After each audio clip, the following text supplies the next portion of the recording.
I'm Griff, and you're listening to ICRT FM 100.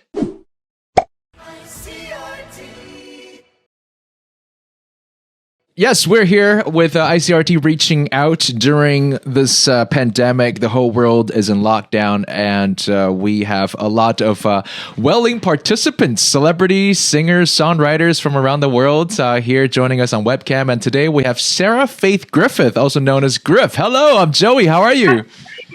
I'm good. You know my full name. I love that. I saw a couple of videos, and I gotta say, Griff is a very common name. So when I try to look you up on social media, it's not the easiest thing.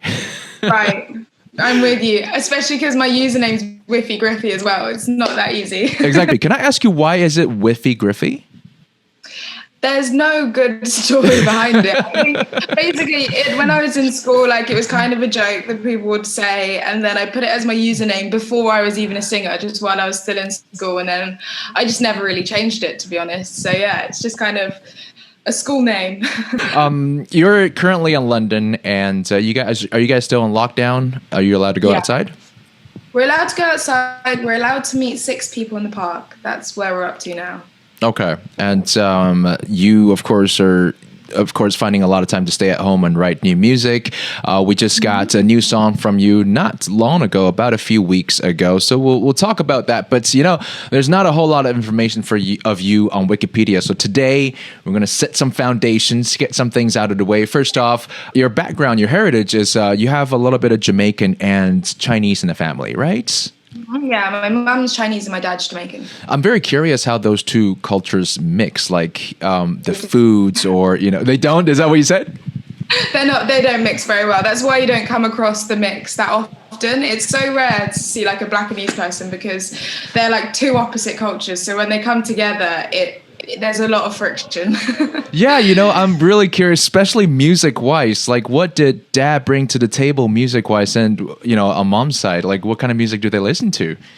My dad was the main music influencer. Okay. He played a lot of like gospel and R&B and soul back in the day, so like Stevie Wonder and Mary J. Blige.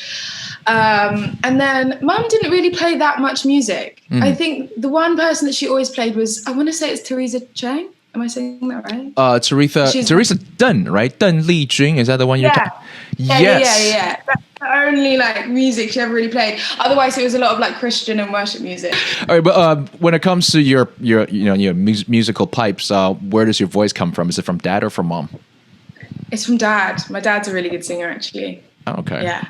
Is that also what he does? Does he do music, or what's his occupation? No, I think back in the day it was like maybe a dream, and he maybe nearly got close to like putting out music, but then he never really did. And now do you know what? I don't really know what he does. I know he puts on a suit every day and goes into the city and has a 9 to 5.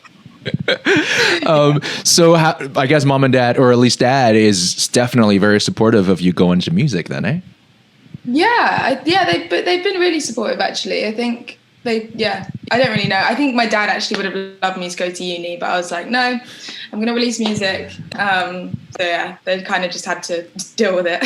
Well, we're kind of glad that you decided to do music, because we love your music, especially Forgive Myself, that just recently came out.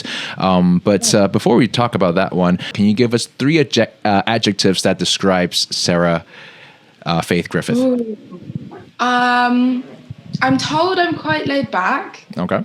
I guess I'm quite creative. Yeah. And I'm a perfectionist. A perfectionist? I am a bit, yeah. So that works well in music, because, do you write a song and you keep on changing it and tweaking it? Yeah. I'm never happy. I'm never happy with any song. Like a few weeks before Forgive Myself came out, I was like, I don't know if it's good enough, guys.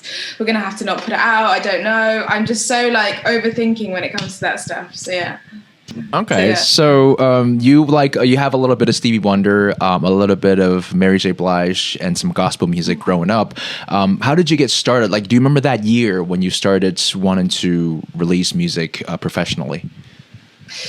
Yes, I do. It wasn't long ago. I want to say it was about 2 years ago, maybe. Mm-hmm. I was just writing loads of songs with whatever producers would write with me, and it sparked a bit of interest in like the industry, I guess. And that's when I got a deal offered to me and I signed it. But then I still had a year left of school to finish. So I finished school, took my exams, and then it was like 2 weeks later that I put out Mirror Talk. So yeah, that was like 2 years ago. Yeah, but I mean, you just turned 19 and it's Warner Music, huge, major record label. Like, what happened on that day or in that month? Do you know what? It wasn't a month. It was from the first meeting I had with Warner to when I signed, it was probably about a year. Oh, okay. Because another adjective I should probably throw in the mix is I'm very indecisive. So I was very like, I don't know what I'm doing. And I was super like unsure about what my next step was, but Warner were just so patient, and the guys at the Warner London team were so patient with me. So yeah, I ended up signing then when I was around 17. So while you were obviously making music while you were in your senior year in high school, what was it like, being a creative musician and your friends learning about it? Or do you try to keep it separate? I kept it completely separate. I didn't want anyone to know. So I would go to school and like just be a normal schoolgirl. No one really knew I would sing. And then in the afternoon, I'd like travel into London, do a studio session. And yeah, I was kind of living the two worlds separately. But yeah, I didn't really want anyone to know about it. Okay.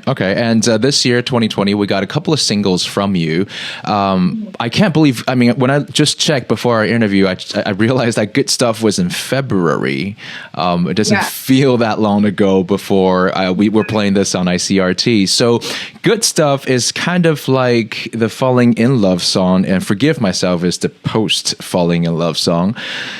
Am I right to say that? Yeah, Forgive Myself is like the healing process in order to like, I guess, be okay again before you get into a new relationship. Right. So Forgive Myself is about... you realize that you gave your heart to the wrong person, but you need to forgive yourself for it because we all make mistakes. You have to grow from it. Have you, at this point, forgiven yourself? Yeah, 110% I have. Yes. And because I think every relationship teaches you something new. What did this relationship, the one that Forgive Myself is about, what did it teach you this time? I think it taught me that I can't be in control all the time of how things end, and you've just got to like, again, be okay with that. And even though it didn't work out, you learn from it, and it's okay to make mistakes, and it's okay that like things didn't work out, and you just got to keep going. So you got to learn to let that perfectionist part of you go a little bit. Exactly. Okay. Since we're all in lockdown right now, what is your dream vacation once this is all over? Where would it be? I think Japan's still at the top of my bucket list. I really, really want to go to Japan. Awesome. Yeah. I know you do have a lot of fans in Japan. And if you stop by Japan, you might as well come down to Taiwan and say hello. Exactly, yeah. Thank you very much. Thank you for taking the time to speak with us today. Have a great day. Thank you so much for having me, Joey.